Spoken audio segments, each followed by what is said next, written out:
Hello students, today we are going to discuss principle of inheritance and variation, ninth lecture of this class. Okay, principles of inheritance and variations, L 9 discuss कर रहे हैं हम आज. Okay, so let's begin this session. Till now we have discussed about monohybrid cross, dihybrid cross, incomplete dominance, laws of heredity, right? Pleiotropy भी हम discuss करे हैं last class में. In today's class we are going to discuss about polygenic inheritance. Polygenic inheritance. Polygenic inheritance पढ़ेंगे आज हम.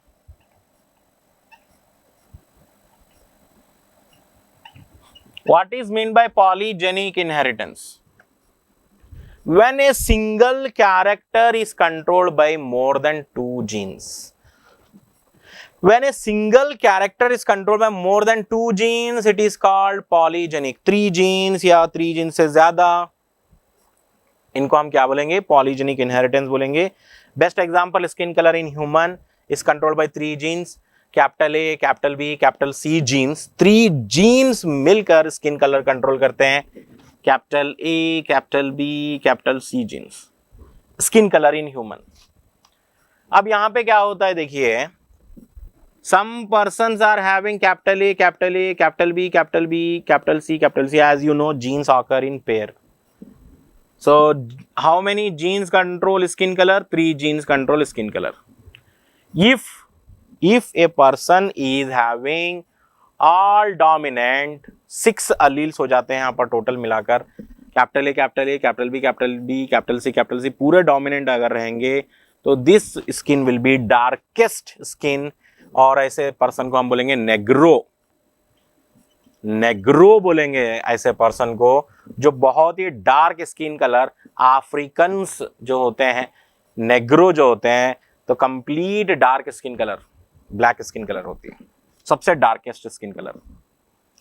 और अगर सारे के सारे अगर रेसेसिव हो जाएंगे, all are recessive, small A, small A, small B, small B, small c, all that small c small letters में है, रेसेसिव में है, तो हम बोलेंगे lightest skin colour. Lightest skin colour या वाइट बोलेंगे, वाइट स्किन कलर. जैसे इंग्लैंड के लोग, ऑस्ट्रेलिया के लोग है ना, कंप्लीटली व्हाइट स्किन कलर होते हैं, पूरे रेसेसिव हैं. अगर एक नेग्रो एक व्हाइट मैरिज करेगा तो उनके जो बच्चे रहेंगे इंटरमीडिएट स्किन कलर के रहेंगे. Capital A, capital B, capital C, 3 capital alleles और 3 रेसेसिव अलील्स, तो इनका स्किन कलर हो जाएगा intermediate skin colour. Intermediate skin colour. अब इंडिया की अगर हम बात करेंगे तो इंडिया में जो स्किन कलर है वो intermediate skin colour most common है. Intermediate, neither completely negro nor completely white. India में ज्यादातर लोग जो है इंटरमीडिएट स्किन कलर होते हैं. अब यहां पे क्या है, सपोज एक पर्सन और है, capital A, small A, capital B, capital C, small C है. अगर यहां पर देखेंगे आप, कैपिटल बी कितने हैं? 1 2 3. कैपिटल अलील कितने हैं? 3 हैं. यहां पर कैपिटल अलील कितने हैं? 1 2 3 4 है. सो जितने डोमिनेंट अलील रहेंगे उतनी स्किन डार्क होगी. जितने डोमिनेंट अलील होंगे उतनी स्किन डार्क कलर होगी. समझ रहे हैं ना बात आप? सो 4 ऑप्शन दे रहा हूं मैं. Who is more darker skin colour? Okay, ज्यादा डार्क स्किन कलर कौन है? 4 भाई हैं समझ लो. अब उसमें डार्क कौन है ज्यादा स्किन?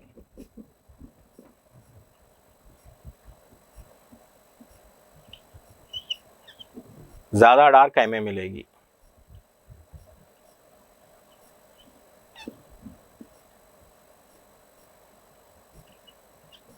ज्यादा डार्क किसमें मिलेगी? तो आप इस टाइप के क्वेश्चन करने के लिए हम याद रखेंगे यहां पे, number of dominant genes have additive effect for skin colour. मतलब जितने डोमिनेंट होंगे जीन्स उतना जो है स्किन कलर डार्क होगा. 1 2 3 4 यहाँ पे 4 डोमिनेंट है, 1 2 3 4 यहाँ पर भी 4 डोमिनेंट है, 1 2 3 4 5 यहाँ पे 5 डोमिनेंट है, 1 2 यहाँ पे सिर्फ 2 डोमिनेंट है। इसका मतलब ये जो सी पर्सन है ज्यादा डार्क स्किन कलर होगा, जितने डोमिनेंट जीन उतना डार्क स्किन कलर। और सबसे लाइट स्किन कलर यहाँ पे जो देख रहे हैं आउट ऑफ दीज 4 ऑप्शन, ये जो 4th ऑप्शन है जिसके पास 2 ही डोमिनेंट है, थोड़ा सा वो फेयर होगा, फेयर स्किन कलर होगी। और ए और बी की दोनों की स्किन कलर सेम है स्किन कलर, क्योंकि उतने ही डोमिनेंट हैं दोनों के पास, जितने डोमिनेंट उतना skin colour dark colour. So that's why skin colour में डार्क स्किन कलर जो है डोमिनेंट है, व्हाइट स्किन कलर रेसेसिव है, याद रखना चाहिए। व्हाइट स्किन कलर रेसेसिव होता है, डार्क स्किन कलर डोमिनेंट होता है, ये याद रख के चलिए। Okay, now we will take the notes on polygenic inheritance. Polygenic inheritance के नोट्स लिखेंगे। कॉन्सेप्ट का आइडिया आ गया, polygenic inheritance.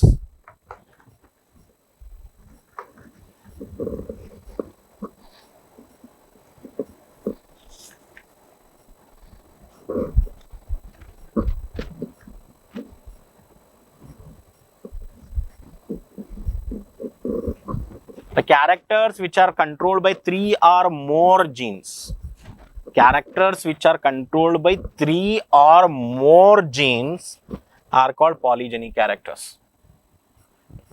Characters which are controlled by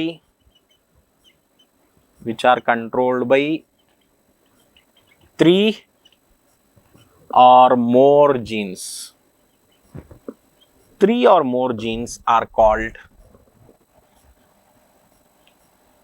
polygenic characters, are called polygenic characters बोलेंगे इनको आप, ठीक है।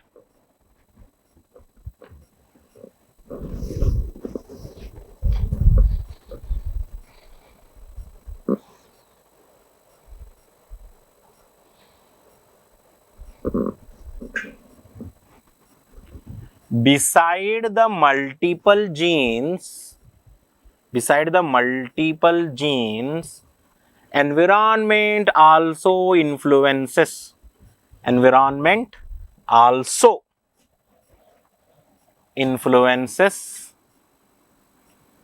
polygenic characters. Environment also influences polygenic characters. Beside the multiple gene A, B, C 3 gene control कर रहे हैं स्किन कलर, बिल्कुल सही है, लेकिन उसके साथ साथ जीन के साथ साथ एनवायरनमेंट का रोल भी रहेगा। If a person is light skin colour और इंटरमीडिएट स्किन कलर या फेयर है, फेयर मतलब neither completely dark nor white, intermediate fair skin colour बोल रहे हैं। अगर फेयर स्किन कलर है और वो ज्यादा सनलाइट में काम करता है, ज्यादा एक्सपोज होता है सनलाइट पे, so that mean that person again become dark, बहुत ज्यादा डार्क हो जाएगा, क्योंकि एनवायरनमेंट का भी रोल है। Beside the multiple gene, environment also influences polygenic character, ये स्टेटमेंट याद रखना है।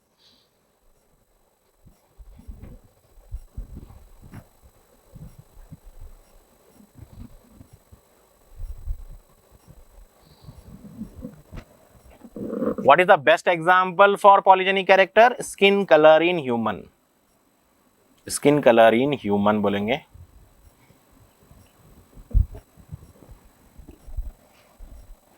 In polygenic character,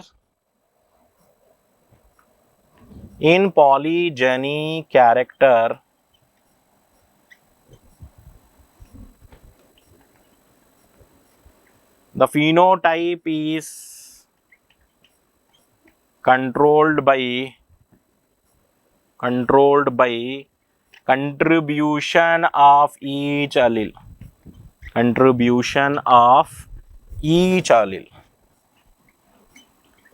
In polygenic character, the phenotype is controlled by contribution of each allele.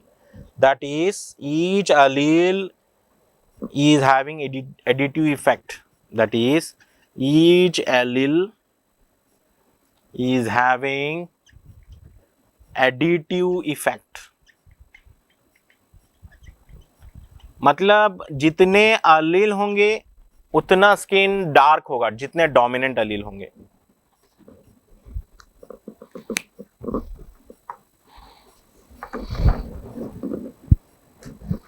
अब एग्जाम्पल जो स्किन कलर में है, एग्जाम्पल देखेंगे हम स्किन कलर में। As I told 3 main types of skin colour.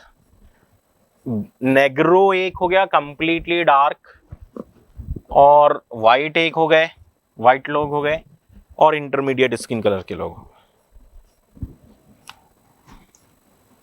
Negro जिसको हम डार्केस्ट स्किन बोल सकते हैं, डार्केस्ट स्किन, इसका जीनोटाइप होता है capital A, capital A, capital B, capital B, capital C, capital C. और जो वाइट होते हैं, वाइट जिसको अल्बिनो बोलते हैं, अल्बिनो, वो स्मॉल ए, स्मॉल ए, small B, small B, small C होते हैं।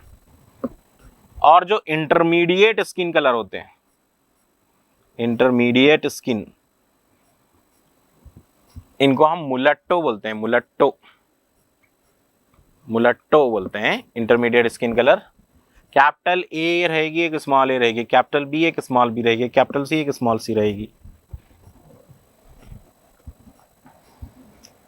Each Aleel is having additive effect. याद रखना, जितने डोमिनेंट रहेंगे उतना डार्क रहेगा स्किन कलर, एडिटिव। अब यहां पर जो क्वेश्चन फ्रेम होता है एग्जाम में, क्वेश्चन फ्रेम होता है, ऐसा क्वेश्चन आ चुका है एग्जाम्स में, which of the following person is having darkest skin colour. तो हम यहाँ पे क्या करेंगे, जितने डोमिनेंट अलील हैं सब में काउंट करेंगे, सबसे ज्यादा जो डोमिनेंट अलील रहेंगे वो डार्क स्किन कलर रहेगा, डार्केस्ट स्किन कलर रहेगा। Skin colour is controlled by 3 genes. Skin colour controlled by 3 genes, capital A, capital B, capital सी।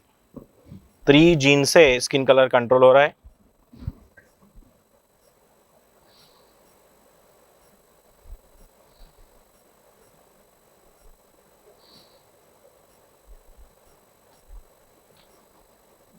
इसके बाद जो है कॉन्सेप्ट हम पढ़ेंगे पॉलीजेनिक इनहेरिटेंस के बाद कॉन्सेप्ट पढ़ेंगे। Next one pleiotropy gene. Already हम प्लियोट्रॉपी, एक एग्जाम्पल प्लियोट्रॉपी का आ चुका था, पहले ही आ गया है। Star synthesis in pea seeds हम प्रीवियस क्लास में पढ़ चुके हैं। What is pleiotropy? Single gene controlling multiple characters, controlling multiple characters, single gene controlling multiple characters is called pleiotropy, it's called pleiotropy बोलेंगे। एग्जाम्पल जो है phenylketonuria, also you can take phenylketonuria, also you can take sickle cell anaemia भी लिख सकते हैं, sickle cell anaemia भी लिख सकते हैं, या नहीं तो star synthesis in pea seeds. Last class में लिखे हैं हम ये star synthesis in pea seeds. So here we are going to explain what is pleiotropy with respect to phenylketonuria. Last class में हम पढ़े थे what is pleiotropy with respect to star synthesis in pea seeds. आप समझ रहे होंगे ये revise हो रहा है, नहीं, हम फिनाइल कीटोनूरिया लेकर पढ़ने वाले हैं प्लियोट्रॉपी समझने के लिए। Okay, phenyl ketonuria. What is phenyl ketonuria? Phenyl ketonuria is autosomal recessive gene disorder, autosomal recessive gene disorder, autosomal recessive gene disorder है phenyl ketonuria.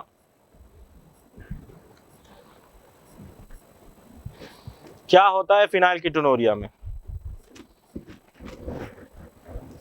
In फिनाइलकीटोनुरिया single gene is affected due to defect in a single gene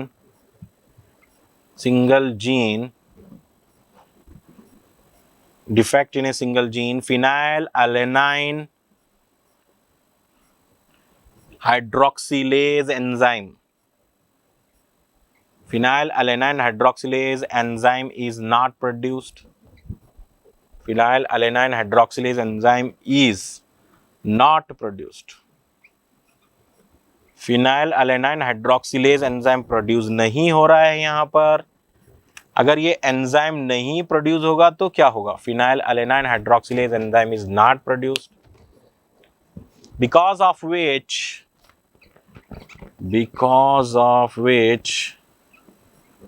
phenylalanine is not converted into tyrosine. Because of which phenylalanine is not converted into tyrosine. Phenylalanine tyrosine में convert नहीं होता. अब आप बोलेंगे sir ये phenylalanine tyrosine क्या है? Phenylalanine is one of the amino acid, essential amino acid which is supplied through diet. जो भी आप फूड खा रहे हैं उसमें phenylalanine है, और जैसे ही आपकी बॉडी में phenylalanine जाता है, it is converted into tyrosine with the help of enzyme phenylalanine hydroxylase. But in phenylketonuria patients, phenylalanine is not converted into tyrosine. क्यों कन्वर्ट नहीं हो रहा? क्योंकि एंजाइम नहीं है. Which enzyme? phenylalanine hydroxylase enzyme नहीं है. नोट करिए पॉइंट है.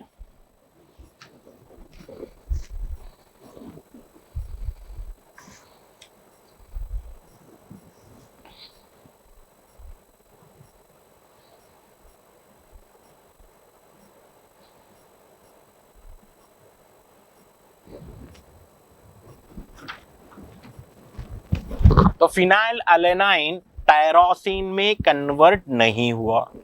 क्यों कन्वर्ट नहीं हुआ? Because of the absence of enzyme. Which enzyme absent? phenylalanine hydroxylase enzyme in PKU patient. What is PKU patient? PKU मतलब phenylketonuria. याद रखना, स्टैंडर्ड एब्रीवेटेड फॉर्म है, क्वेश्चन में भी दे सकता है PKU. In phenylketonuria patient, phenylalanine not converted into tyrosine. ये नहीं हो रहा है. क्यों नहीं हो रहा है बल्कि क्वेश्चन है. Why it is not converted? Due to absence of phenylalanine hydroxylase. Due to this phenylalanine get accumulated, body में जमा होना शुरू हो जाता है. accumulated phenylalanine get accumulated, अब बॉडी में जमा होना शुरू हो जाता है क्योंकि टायरोसिन में कन्वर्ट नहीं हो रहा. Due to this phenylalanine get accumulated in the form of phenylpyruvic acid.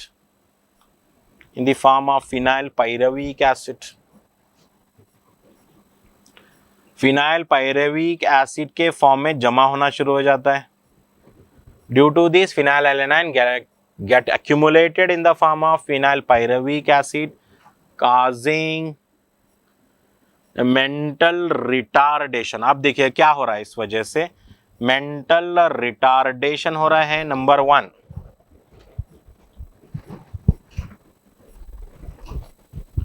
Mental retardation हो जाता है.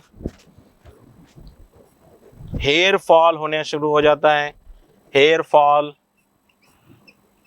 And skin pigmentation gets affected. Skin pigmentation also affected. समझ रहे हैं आप बात? पिलियोट्रॉफी का एग्जाम्पल समझा रहा हूं मैं। पिलियोट्रॉफी का एग्जाम्पल फिनाइल कीटोन्यूरिया है। What is mean by pleiotropy? Single gene controlling multiple character. एक जीन के इफेक्ट की वजह से, एक जीन एब्सेंट होने की वजह से क्या हुआ? एक जीन एब्सेंट होने की वजह से फिनाइल एलेनाइन टायरोसिन में कन्वर्ट नहीं हुआ, एंड फिनाइल एलेनाइन टायरोसिन में कन्वर्ट नहीं होने की वजह से phenylalanine gets accumulated in the form of phenylpyruvic acid. Phenylpyruvic acid के फॉर्म में जमा होना शुरू हो जाता है, मेंटल रिटार्डेशन हो जाता है। देखिए पागल हो जाता है आदमी। फिनाइल कीटोन्यूरिया, मेंटल रिटार्डेशन हो जाएगा, हेयर फॉल, बाल गिर जाएंगे, झड़ जाएंगे बाल, hair fall, reduction in hair, skin pigmentation also affected.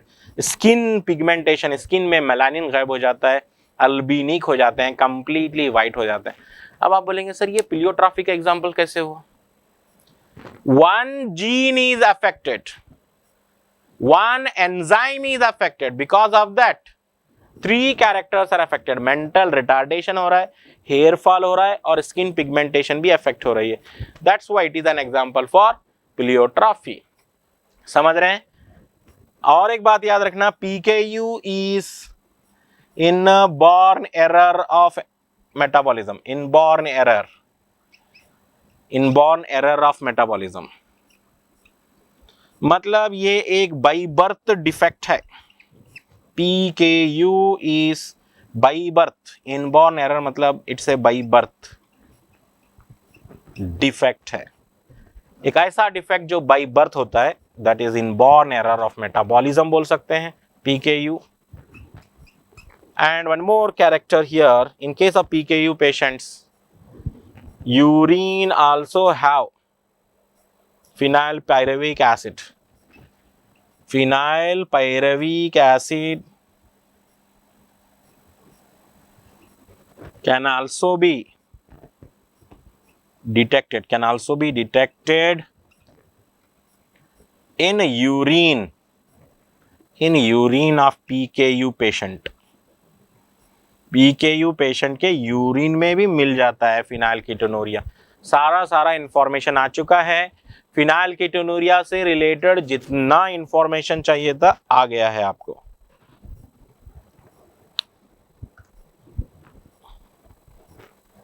सबसे पहला पॉइंट, फिनाइल कीटोन्यूरिया एक ऑटोसोमल रेसेसिव जीन डिसऑर्डर है, एक ऑटोसोमल रेसेसिव जीन डिफेक्ट है, और ये बाई बर्थ होता है, आफ्टर बर्थ नहीं होता, ये पहले से ही होता है। Phenyl ketonuria phenyl alanine tyrosine में कन्वर्ट नहीं होता इनके बॉडी में।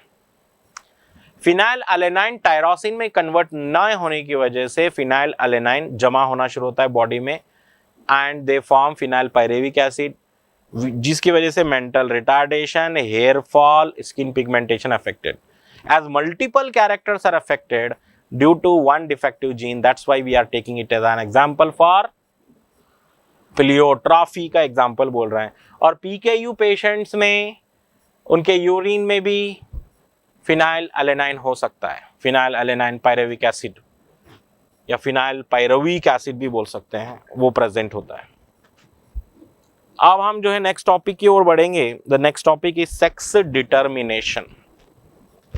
Sex determination. In principle of inheritance, the next topic is sex determination. So first question, what is meant by sex? Sex determination.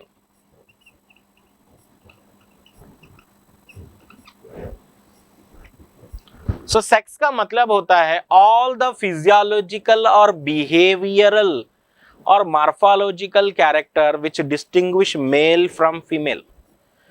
Mail और फीमेल में कुछ differences होते हैं in the form of behaviour, in the form of physiology and in the form of morphological character. इन सब characters को हम sex बोलते हैं। सेक्स क्या है? Sex is morphological, behavioral and physiological characters physiological characters which distinguish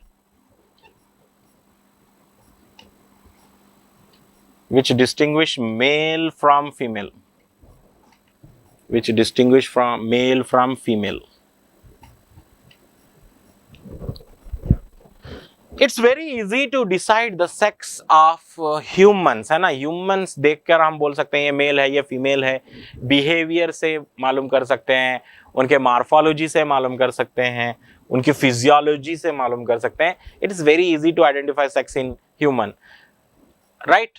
how to identify sex in birds, birds में कैसे आइडेंटिफाई करेंगे, इंसेक्ट्स में सेक्स कैसे आइडेंटिफाई करेंगे। एक ग्रास हॉपर है, अब वो ग्रास हॉपर पकड़कर जो है बोल रहे हैं ये मेल है या फीमेल है, कैसा आइडेंटिफाई करेंगे। कॉकरोच में मेल और फीमेल कैसा आइडेंटिफाई करेंगे, that's going to be very very tough, right. तो इसलिए जो है यहाँ पे सेक्स डिटर्मिनेशन टॉपिक रखी गई है। Sex is morphological, behavioural, physiological characters which distinguish male from female. Okay,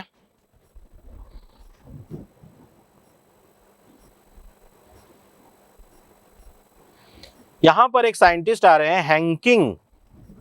Henking in the year 1891, Henking in the year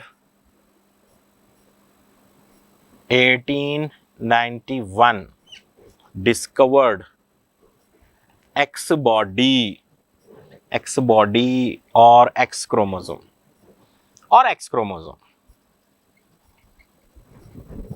Hanking in the year 1891 discovered X body. Hanking found that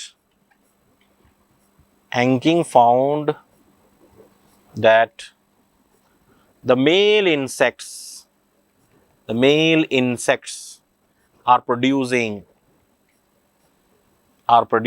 two types of sperm.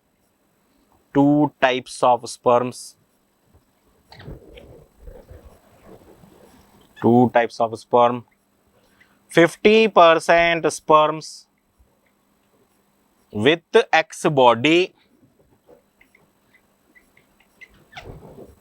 और 50% sperm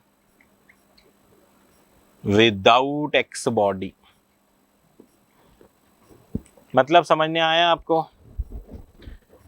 सबसे पहले sex का meaning समझे हम, फिर उसके बाद Henking जो है इन द ईयर 1891 में एक क्रोमोसोम डिस्कवर करते हैं जिसको हम एक्स क्रोमोसोम बोलते हैं, एक्स बॉडी बोलेंगे।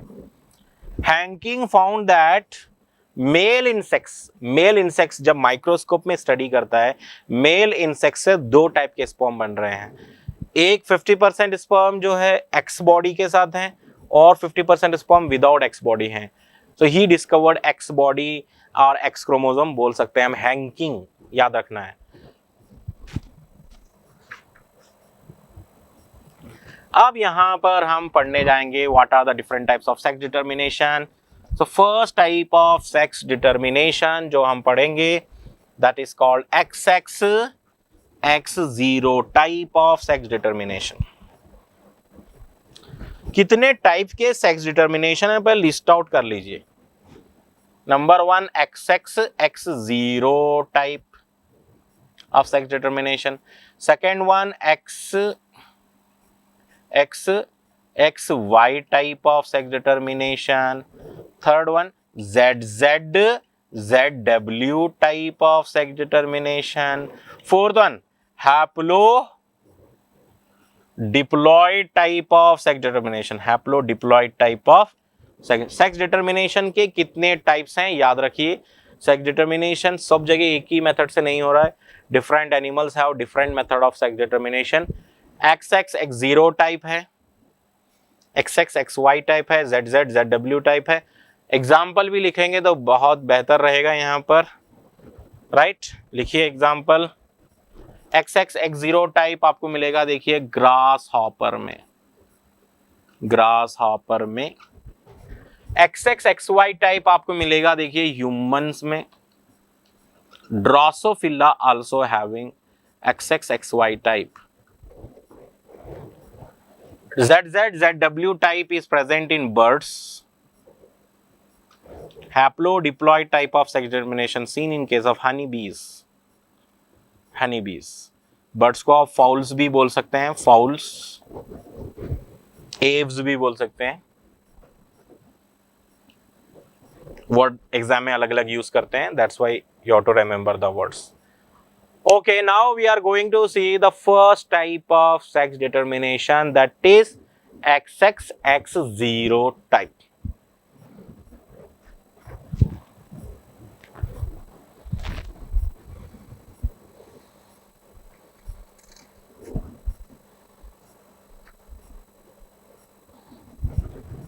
चलिए फर्स्ट वन XXX0 टाइप.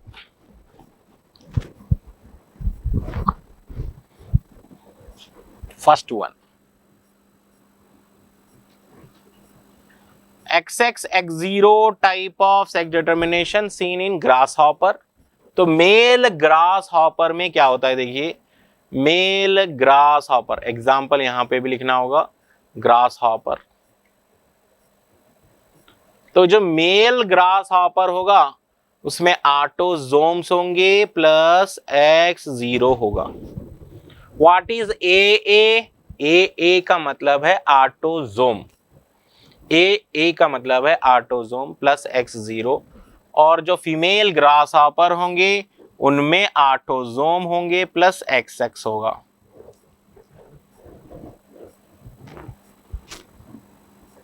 ठीक है. अब ये मेल से दो टाइप के स्पर्म बनेंगे, A प्लस X ये वाला स्पर्म बनेगा, और A without X chromosome. X chromosome है ही नहीं, सही है, इसलिए तो 0 बोल रहे हैं, X0.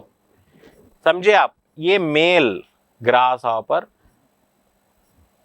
ए मतलब ऑटोजोम है और X0 मतलब सेक्स क्रोमोसोम है. जैसा ह्यूमन में लिखते हैं ना हम 46 क्रोमोसोम है ह्यूमन में, तो 44 ऑटोजोम लिखते हैं और XY मेल के लिए लिखते हैं.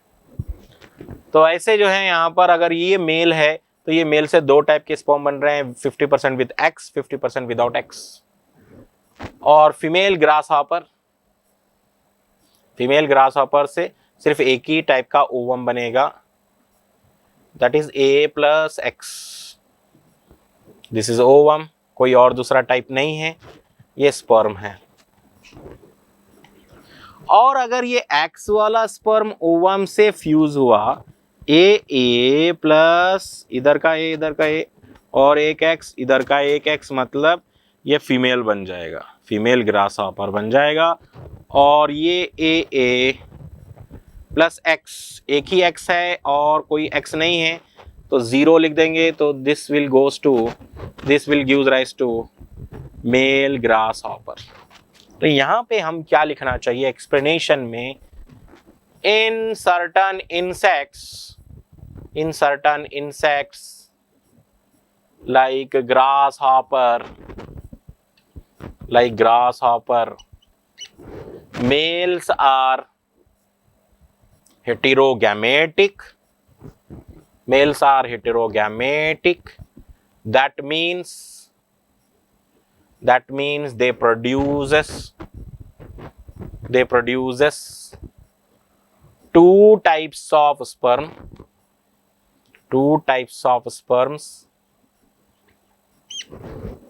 50% with X, 50% without X. 50% sperm with X and 50% sperms without X. hetero क्यों बोले? Two different types of sperms are produced, that's why hetero बोलने की वजह क्या है? Two types of sperms are produced, that's why heterogamitic. ये हो गया male. Female grasshopper are homogamitic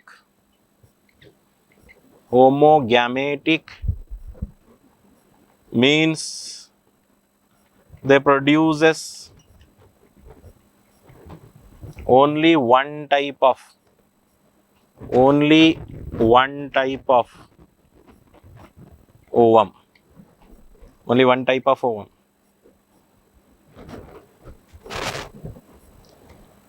याद रखना है ये. And also take down what is the definition of autosome and allosome, वो भी डेफिनेशन लिख लीजिए यहां पर. ऑटोजोम का मतलब क्या होगा, व्हाट इज ऑटोजोम. ठीक है, ऑटोजोम का मतलब क्या है.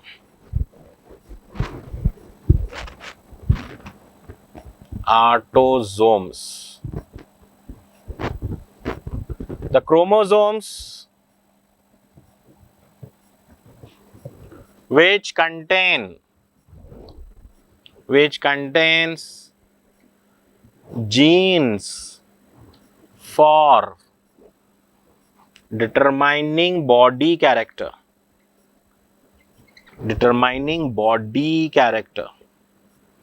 बॉडी कैरेक्टर मान लीजिए आपकी हाइट है, बॉडी कैरेक्टर मतलब आपकी हाइट है. सो ऐसे कैरेक्टर जो बॉडी कैरेक्टर है, स्किन कलर मेल में भी होती है, फीमेल में भी होती है, हाइट मेल में भी होती है, फीमेल में भी. So they are controlled by autosomes, are called autosomes.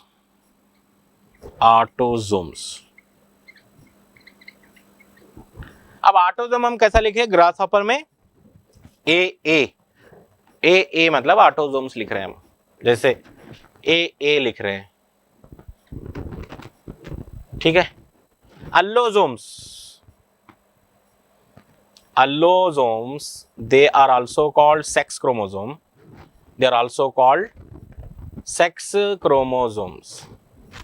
अल्लोसोम को हम बोलेंगे सेक्स क्रोमोसोम्स और हेटेरोसोम्स, या नहीं तो हेटेरोसोम्स भी बोल सकते हैं आप.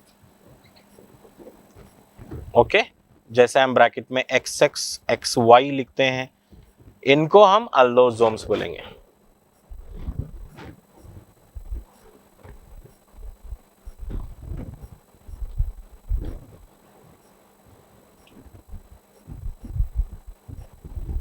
चलिए नोट कर लीजिए पॉइंट, सारे पॉइंट्स नोट कर लिए. Now we are going to define what is second type of sex determination. Second type of sex determination आपको ह्यूमंस में मिलेगा. ह्यूमन का सेक्स डिटर्मिनेशन हम क्या बोलते हैं, XX XY टाइप बोलते हैं. Humans second type XX XY type कहां पर मिल रहा है, एग्जाम्पल ह्यूमंस में मिल रहा है. देखिए ह्यूमंस में है XX XY type of sex determination. अब ह्यूमंस में क्या है, मेल जो होते हैं, मेल 44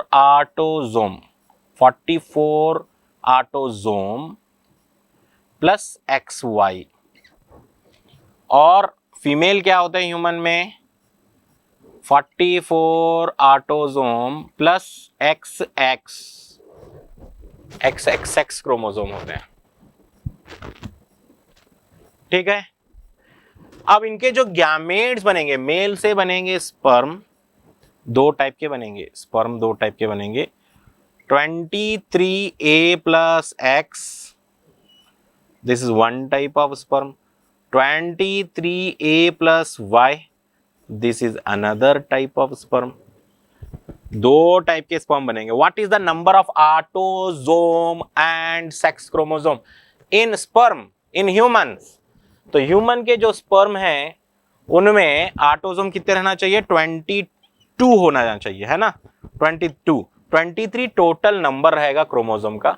ऑटोजोम यहाँ पे कितने हैं, सोमैटिक सेल में, डिप्लॉयड सेल में 44, तो गैमेट में कितने जाना चाहिए, 22 ऑटोजोम, एक X और एक स्पर्म में Y. Total number of chromosome कितना रहना चाहिए गैमेट में, 23, क्योंकि आपके पास 46 हैं, तो गैमेट में कितने रहेंगे, 23 रहेंगे. तो 44 ऑटोजोम और XY मेल में, डिप्लॉयड मेल में, और उनके sperm 22A plus X, 22A plus Y. Question पूछ सकते हैं, gametes, human male gametes have how many autosome, 22 autosome, जबकि ओवम जो है हमेशा 22A प्लस एक्स ही रहेंगे, only one type, this is ovum. अब फर्टिलाइजेशन के टाइम में अगर एक्स वाला स्पर्म ओवम से फ्यूज हुआ तो क्या होगा, 44, इधर के 22, इधर के 22, 44A, ए प्लस इधर का एक्स, इधर का एक्स, मतलब ये हो जाएगा फीमेल चाइल्ड, फीमेल बेबी। और अगर Y वाले स्पर्म फ्यूज हो गए हैं 44AA प्लस XY, तो इसको बोलेंगे मेल बेबी। एक्सप्लेनेशन में क्या लिखना चाहिए बताइए।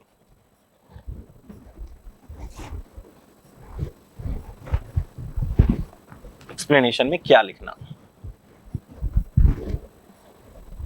इन case of humans, in case of humans, males are heterogametic, males are heterogametic,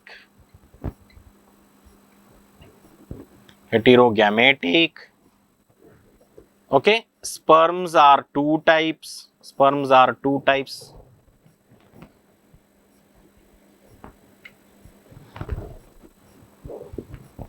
एक तो होगा एंड्रोस्पर्म, एंड्रोस्पर्म किसको बोलेंगे, देखिए 22A plus Y, Y containing sperm, Y containing sperm को एंड्रोस्पर्म बोलेंगे, क्योंकि अगर वाई वाला स्पर्म ओवम से फ्यूज होगा तो एंड्रो मेल बेबी होगी, एंड्रो मतलब मेल। और गाइनोस्पर्म, गाइनोस्पर्म किसको बोल रहे हैं, 22A प्लस वाई या एक्स बोलेंगे, ये गाइनोस्पर्म, क्योंकि अगर गाइनोस्पर्म अगर फ्यूज होगा ओवम से तो फीमेल बेबी होगी, गाइनो मतलब फीमेल। अगर एक्स वाला स्पर्म ओवम से फ्यूज हो रहा है तो फीमेल, वाई वाला स्पर्म फ्यूज हो रहा है ओवम से तो male. That mean sex of the baby, sex of the baby is decided by the type of sperm fusing with the ovum, fusing with the ovum. Sex of the baby is decided by the type of sperm fusing with the ovum बोलना है। It is not the ovum decide the sex of the baby, it is the sperm deciding the sex of the baby, always heterogametic.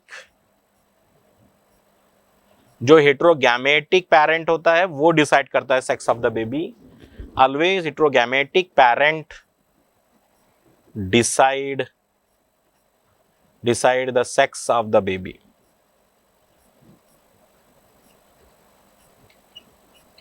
हमेशा heterogametic parent. Grasshopper में कौन heterogametic थे, male grasshopper X zero type था। Human में heterogametic कौन है, mail heterogametic है, क्योंकि मेल से दो टाइप के स्पर्म बन रहे हैं, ठीक है। इसलिए sex of the baby is decided at the time of fertilisation, at the time of fertilisation कौन सा स्पर्म ओवम से फ्यूज हो रहा है, that stage only decide the sex of the baby. कुछ लोग बोलते हैं sex of the baby decided at which month of the pregnancy, गलत क्वेश्चन, विच मंथ नहीं बोलना, at the time of pregnancy ही, at the time of fertilisation he, fertilization के time में ही sex of the baby decide हो जाता है। अगर एक्स वाले स्पर्म फ्यूज हो जाएंगे ओवम से तो फीमेल बेबी, वाई वाले स्पर्म फ्यूज होंगे तो मेल बेबी, राइट। ये याद रखना है आप सबको। और क्वेश्चन हो सकते हैं, देखिए sperm have, human sperm have how many autosome, human sperm have 22 autosome and 1 sex chromosome, याद रखना है।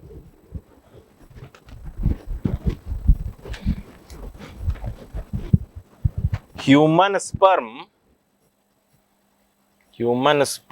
have 22 autosome and any one sex chromosome, कोई एक सेक्स क्रोमोसोम, चाहे एक्स वाला ले लो या वाई वाला ले लो, कोई एक सेक्स क्रोमोसोम ड्रॉ करना है।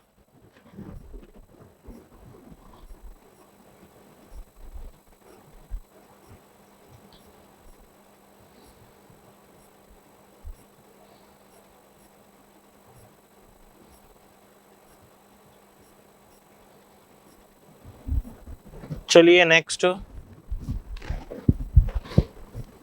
what is the next type of sex determination?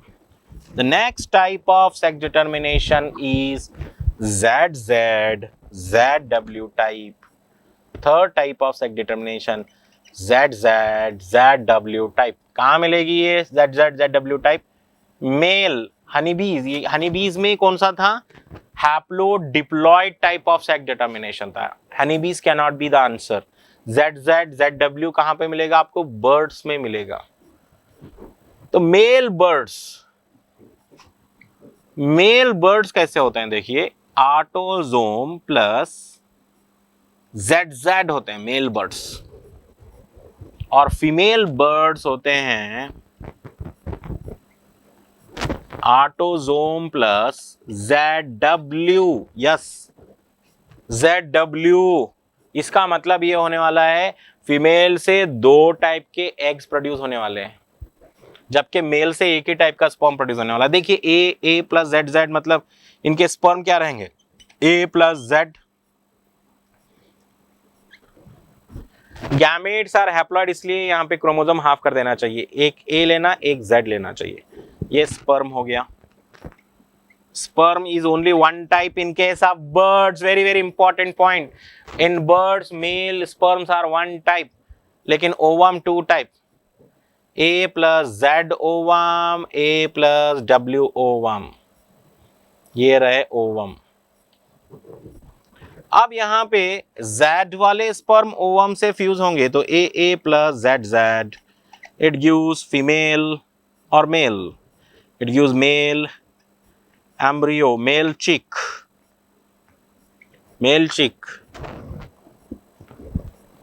male baby. और अगर A plus ZW जाएगा तो female chick. So what you understood from this, it is totally reverse है ना, as compared to humans. Humans से अगर कंपेयर करेंगे तो पूरा रिवर्स केस हो गया. In case of birds क्या लिखना चाहिए? In case of birds, male birds are homogametic.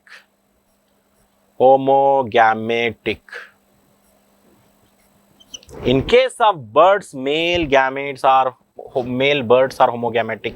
That means produces only one type of sperm.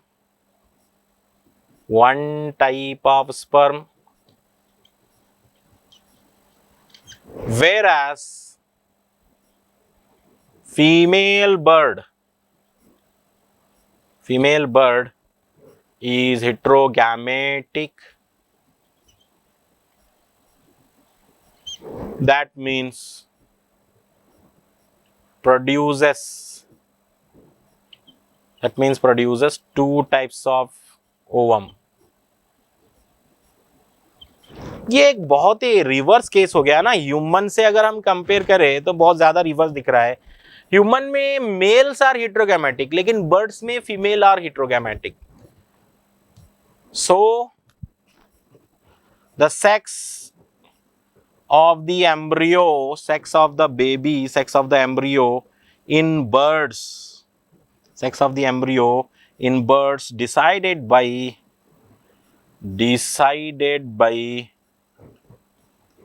Female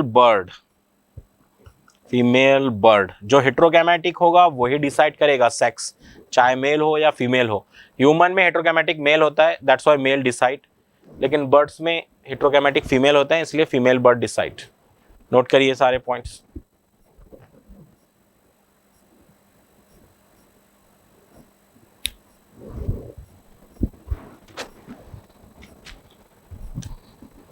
Now one more type of sex determination is remained.